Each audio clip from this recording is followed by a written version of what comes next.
जय भीम, नमस्कार, सत श्री अकाल, आदाब। मैं हूं दीपक पोली।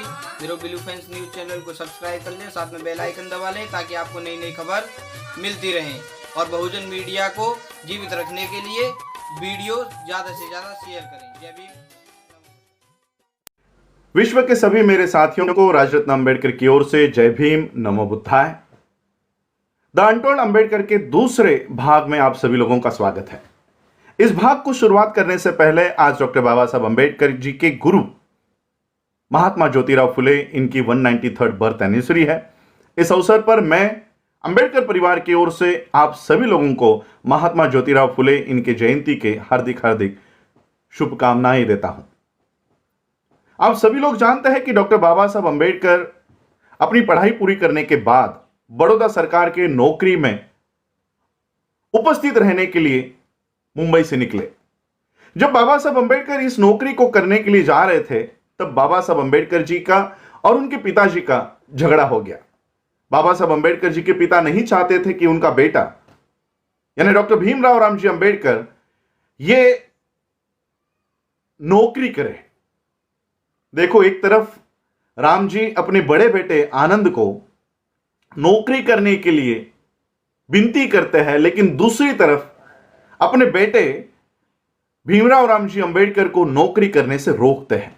ऐसा क्यों है? इसकी एक वजह है। रामजी अंबेडकर जी के पिता मालोजी और उनके पिछली 2 जनरेशंस ये सारी की सारी मिलिट्री में थी।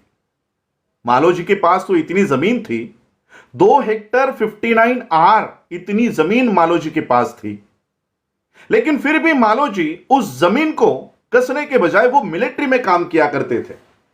यहां तक कि रिटायर्ड होने के बाद भी वो अपने बेटे जो मिलिट्री के साथ है, मिलिट्री में है, उनके साथ रहा करते थे, लेकिन अपने जमीन पर उसको कसने का काम नहीं करते थे।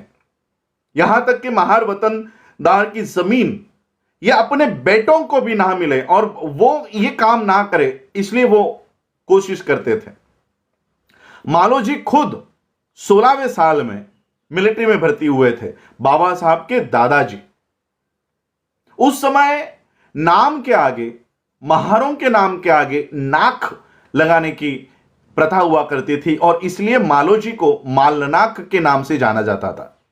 मालोजी अपने शौर्य के लिए उनको 17 मेडल्स अंग्रेजों ने दिए गए थे और उनके शौर्यों को देखते हुए उनको सिंह नाक यह पदवी भी मालोजी को लगाई जाती थी।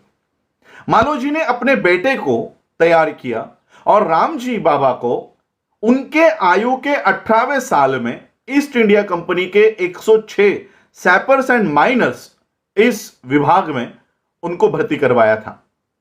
मालोजी बाबा ने रामजी को तैयार किया और रामजी ये गणित में और अंग्रेजी भाषा में प्रभुत्व रखते थे और इसी गुणों को देखते हुए अंग्रेजों ने रामजी बाबा को मिलिट्री के स्कूल में पढ़ाने की भी एक एडिशनल जिम्मेदारी दे दी थी।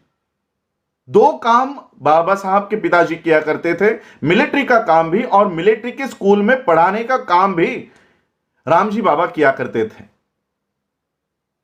रामजी बाबा ने जब यह मूवमेंट को आगे लेकर चलने की कोशिश कर रहे थे, उतने में ही पेशवाओं ने, पूना के ब्राह्मणों ने, जब पेशवाई को रद्द किया गया तब एक कंडीशन रखी कि इन महारों की ये जो बटालियन है इसको बंद किया जाए। अंग्रेज तो हमारे सगे नहीं थे, घर के नहीं थे। अंग्रेजों ने इस महार बटालियन को बंद करवाया और परिणाम यह हुआ कि रामजी बाबा की नौकरी चली गई।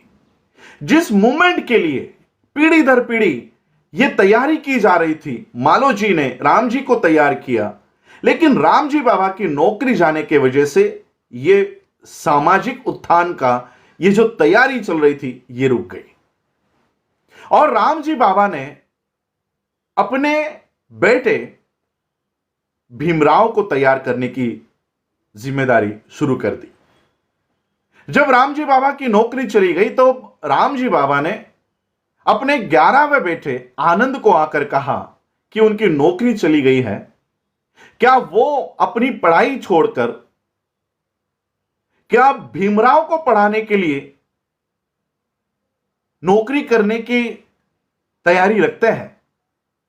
तब आनंद ने जो जवाब दिया है, ये जवाब तो सभी लोगों को पता है, चांगदेव खैरमोड़े के ग्रंथ में भी लिखा हुआ है।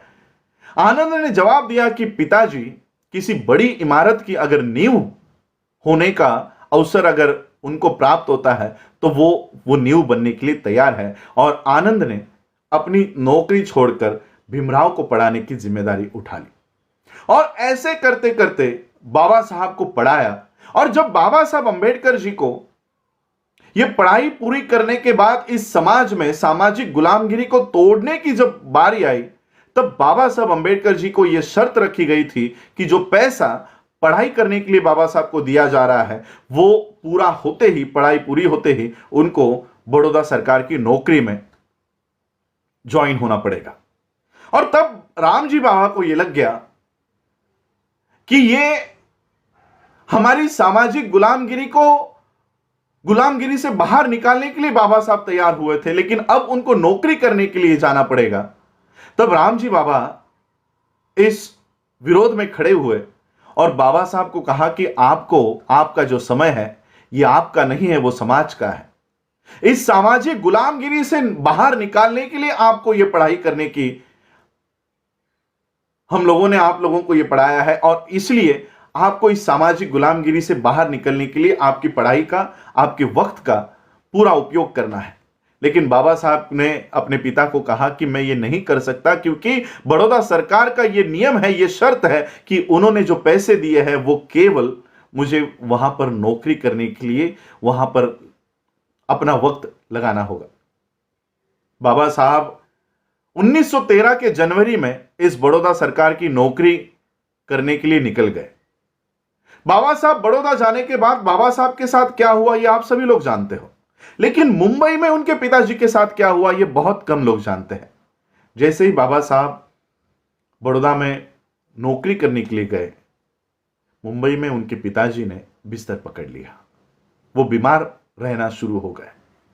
और केवल बाबा साहब के साथ क्या होता होगा, मेरे बेटे को क्या क्या सहन करना पड़ता होगा, यह सोच सोचकर वो इतना बीमार हो गए कि 9 दिन में ही बाबा साहब अंबेडकर बड़ौदा में जाने के बाद एक टेलीग्राम उनके पिताजी के बिना बताए, क्योंकि राम जी नहीं चाहते थे कि मेरे बेटे को मेरी वजह से कोई तकलीफ हो और वो अपना काम छोड़कर मुझे देखने के लिए आए, लेकिन घर वालों ने 9वें दिन में ही बाबा साहब को तार भेजी, टेलीग्राम भेजा कि पिताजी बहुत सीरियस है, तुरंत लौट आओ।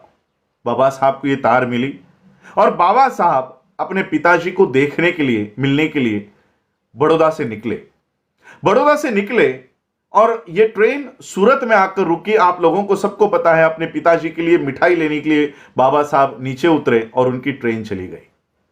दूसरे दिन 2 फरवरी 1931 को बाबा साहब अंबेडकर घर आए और उसी दिन रामजी बाबा का देहांत हो गया। रामजी बाबा और बाबा साहब के बीच आखिरी कुछ पलों में बहुत गहरी बात हुई।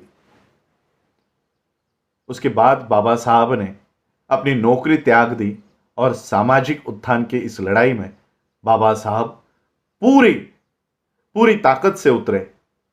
लेकिन जब बाबा साहब माता रमाई से बात करते थे अपने पिताजी की याद में, वो एक बात कहा करते थे कि रामू, जब मैं अपने पिता के साथ खुद को तौल कर देखता हूं तो मैं कहीं कम पड़ गया हूं, ऐसा मुझे लगता है।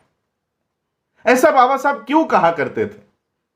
बाबा साहब इसलिए ये बात कहते थे क्योंकि जो तैयारी मालो जी ने राम जी को तैयार करने में लगाई, जो राम जी ने बाबा साहब को तैयार करने में लगाया, वो कहीं ना कहीं बाबा साहब अंबेडकर अपने अगली पीढ़ी बाबा साहब की कौन है? क्या बाबा साहब के बच्चे और बाबा साहब के नेफ्यू ये बाबा साहब की अगली पीढ़ी थी? नहीं, ये पूरा समाज बाबा साहब की अगली पीढ़ी थी। बाबा साहब अपने अंतिम भाषणों में यही बात कहते हैं कि मुझे मेरे पढ़े लिखे लोगों ने धोखा दिया। वो इसलिए कहते हैं क्योंकि बाबा साहब ये मूवमेंट जहां तक बाबा साहब ये कारवा लेकर आए थे, ये कारवा अगली जनरेशन को देकर जाना चाहते थे, लेकिन अगली पीढ़ी बाबा साहब अंबेडकर जी के फैसिलिटीज को लेकर खुश रह रही थी, लेकिन बाबा साहब की मूवमेंट को आगे लेकर जाने के लिए आगे नहीं आ रही थी। और इसलिए बाबा साहब ने व्यथित होकर ये बात कही कि ये कारवा मैं यहां तक लेकर आया हूं, अगर हो सकता है तो इसको आगे लेकर जाओ, लेकिन पीछे लेकर मत जाओ। और इसलिए बाबा साहब माता रमाई से बात करते हुए कहते थे कि मेरे पिताजी के साथ मैं अपने आप को जब तोलता हूं तो कहीं ना कहीं मैं कम पड़ गया हूं, ऐसा लगता है। वो इसलिए क्योंकि बाबा साहब ये मूवमेंट जिनके हाथों में ट्रांसफर करना चाहते थे, वो नौकरी लेकर, वो घर बनाकर, गाड़ी लेकर अपने परिवार में खुश होने लग गए थे और बाबा साहब की मूवमेंट चलाने के लिए आगे नहीं आ रहे थे। जय भीम, नमो बुद्धाय।